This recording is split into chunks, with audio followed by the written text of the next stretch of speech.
आज पूर्ण दिवस आहे लग्नाचा आणि आम्ही रेडी झालो गावाला निघायला. घरी पोहोचताच तायडीचं फोटोशूट सुरू झालं.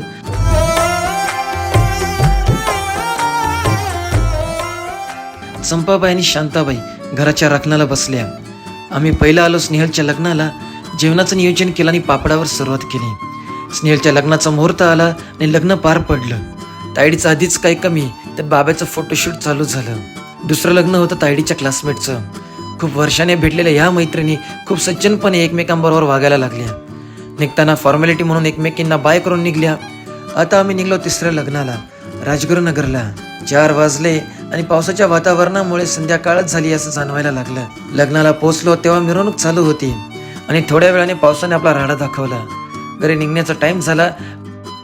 लागलेला घाळ काढून घेतला आणि आज लग्नाचा दिवस असल्यामुळे 1 तासाच्या प्रवासाला 3 तास लागले. धो धो पडणारा पाऊस आणि ट्रॅफिकमुळे कंटाळून गेलो, पण फायनली दिवस छान गेला.